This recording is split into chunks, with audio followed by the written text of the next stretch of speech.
we're going to talk about the African-American artist named Alma Thomas. She was a teacher who lived in Washington, D.C. She's best known for her exuberant, colorful abstract paintings that she created after she retired from 35 years of teaching at a junior high school. She did not become a full-time professional artist until she was 69 years old. She was one of the first African American women to earn an art degree. She was inspired by observing nature. She liked to see how sunlight would change the way that plants and flowers look throughout the day. Using these observations, she developed her signature style. Her artwork is known for its pattern, rhythm, and color. Her painting style used brush strokes, circles, and stripes.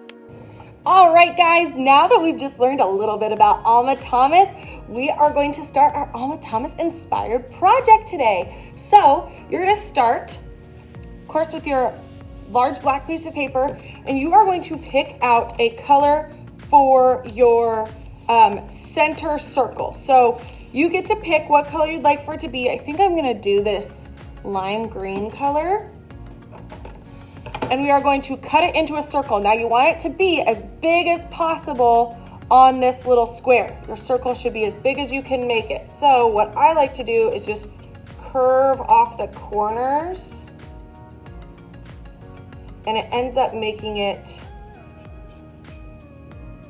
a pretty big circle because you're not really making it smaller, you're just cutting those corners off to turn it from a square into a circle.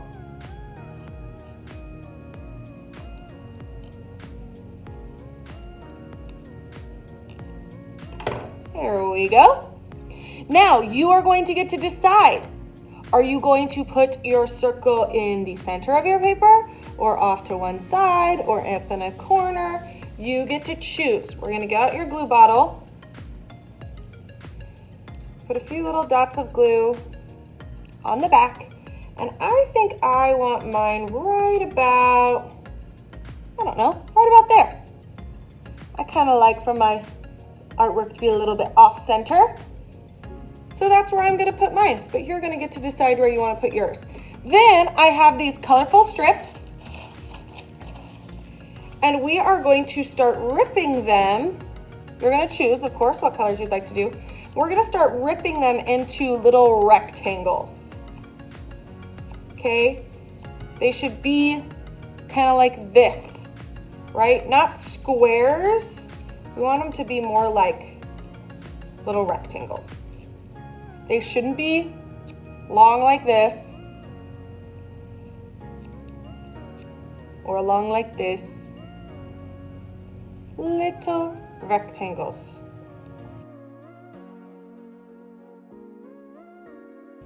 I'll start with one ripped up for now because I'm not quite sure how much I'm going to use. But then we are going to glue those down around your circle in a line.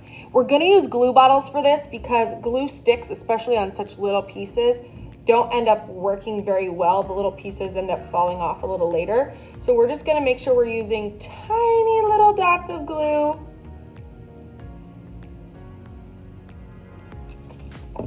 See that tiny little dot of glue, right? And we're sticking those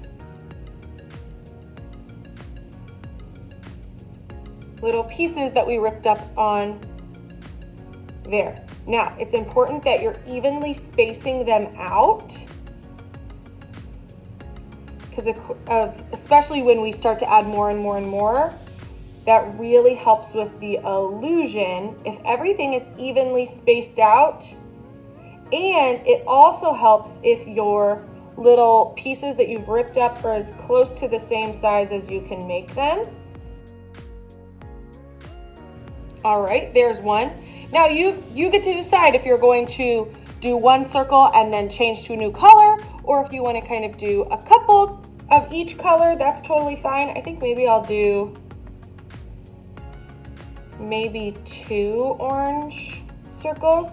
And just like I did with the first one, where I evenly spaced them out, I also want to evenly space out one circle to the next circle, okay? So the distance between the two circles is the same as the pieces in the same circle. We just want all of our pieces to be evenly spaced out from each other.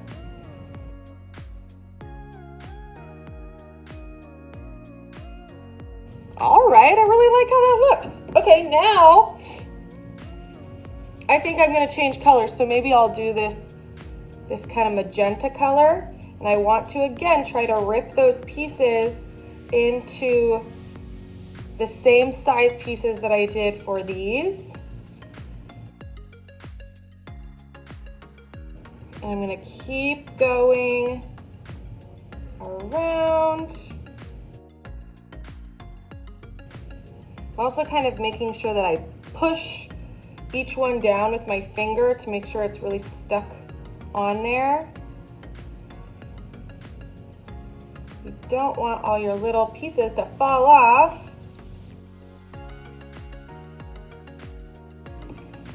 That looks really good. I think I just want to do only one of that color for now, but maybe I'll end up using it a little bit later, so I'll just set these off to the side.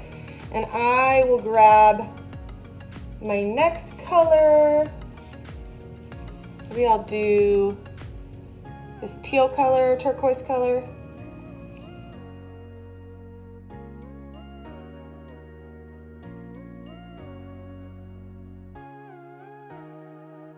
So you're going to get to pick your colors.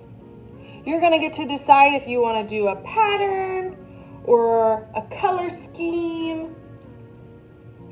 It's really up to you, and these change a lot depending on what kinds of colors you're going to use and how many of each color you're going to do, how many rings of each color you're going to do.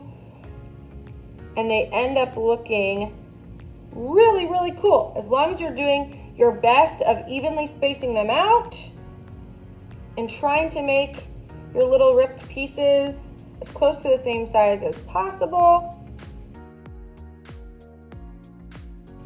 And also I try to keep them going the same direction. So let me give you an example. So this one, it's following the curve of the circle, whereas if you have it turned wonky like that, it ends up kind of ruining the illusion of the ring. Okay, so kind of keep that in mind. I try to keep them all turned so they're curving around that circle.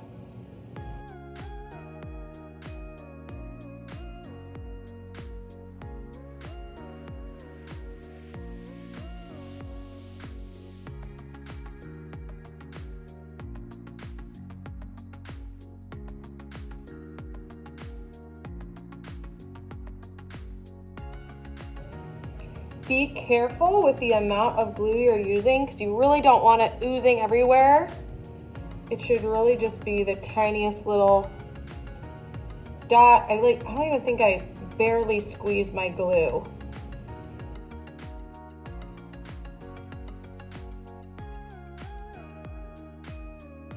Okay, so this ring is starting to go off the paper. That's totally fine. I just go as far as I can and then I stop and then I pick it back up where it should start back up again. So right over here. That looks really great. So I've done about 3 of that color, 3 rings of that color. Maybe I'll go back to this lime green color.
All right, guys, look at that finished project. I'm so happy with it. It looks so great. And you can see just how different they're gonna look depending on what color schemes you do and, how many of each ring you do. So I'm really excited. Just remember, the keys to this project is trying to rip up those pieces to be about the same size as best as you can, to evenly space them out, the rings, but also the little pieces from each other, and to make sure all of your little pieces are kind of curving around rather than kind of being twisted and turned all which way. I cannot wait to see what yours looks like. Have fun, guys.